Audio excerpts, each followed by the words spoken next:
where this impetus for undercover cops to become drug dealers, or undercover cops to sort of try and take control of drug dealing syndicates comes from. I think it comes from, in the first instance, a kind of a first-hand understanding that the total eradication of drug supplies in a country like Britain, the UK, is just not possible.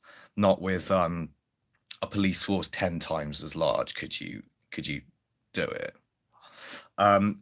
Without turning Britain into something like North Korea, into a totalitarian state. You couldn't have a liberal democratic state without drug dealers in it, I don't think. And we don't want to see Britain turn into somewhere like Russia, where the police are probably dealing drugs also, and beating their competition to death in the streets by tying them up and whipping them to death with an electrical cable or anything like that. And yeah, we don't want those sorts of images, and we don't want that level of draconian drug policy associated with our country, and all the negative impacts that those policies have upon society. So I do sort of understand the point of undercovers wanting to root out and eliminate from the supply chain dealers who will sell an inferior product, since inferior products obviously more reliably lead to the health conditions associated, or like the negative health impacts of taking drugs. If, for instance, if you got chemically pure smack or chemically purer heroin, you will suffer fewer health complications with that substance than you would with something that's been cut with whatever else, or assuming impurities in it. More impure substances also are more addictive substances, and generally speaking, more dangerous. And the more draconian you make your drug policies, um, the greater the impact is in terms of negative health consequences of drug use. So really, like, the only sensible thing to do is to decriminalize, I think, all drugs, and probably legalize cannabis and put it at parity with something like alcohol, or just with alcohol, and mimic the licensing infrastructure for alcohol. Have yeah, personal licenses to sell it and so on, for over 18s, premises licenses, etc., etc., and just make it available to over 18s for recreational use. I mean, we've got this brilliant step forward in 2018 under Theresa May with medicinal cannabis, which starts out for kids with epilepsy and sufferers of chronic pain and so on. And that sort of, it did push things forward a bit. It was a great, actually, leap forward. Really, really good stuff. And now it's just like mental health patients are starting to benefit from it. Hopefully, I'll be one of those in the coming weeks.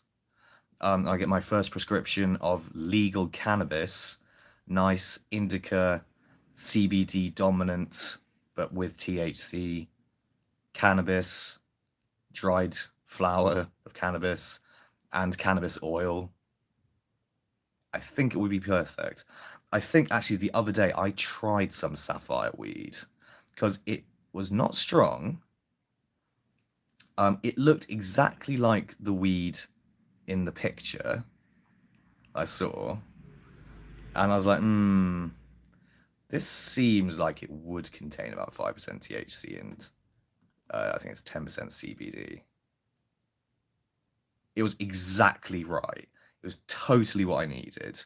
It gave me relief for a good 4 hours or so, and then it wore off, and then I went and drank, which I don't want to do. Drinking sucks. It's so much worse for you than cannabis, etc., etc. And yeah.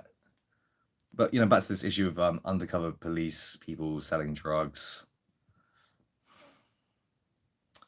Is it just like a money making racket for them though? or their paymasters. It, in fact, it could be, I suppose. And when it comes to organized crime and criminality, to what extent is an undercover cop, like some sort of double agent for either criminal gangs or the police themselves. And they got this like whole Departed issue, haven't you? And that film, The Departed, what that says about undercover work in say Boston State Police.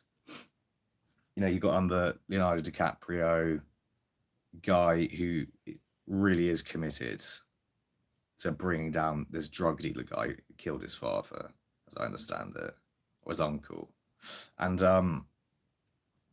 then you got this Matt Damon Weasel character, double agent in the police, working on behalf of Frank Costello. You got Frank Costello himself is an FBI informant. So like Frank Costello is linked like to a different level of American political life, and that's like where the corruption goes up to. Essentially, he's an FBI asset, and they're monitoring him because maybe they don't want to upset that balance of power in Boston.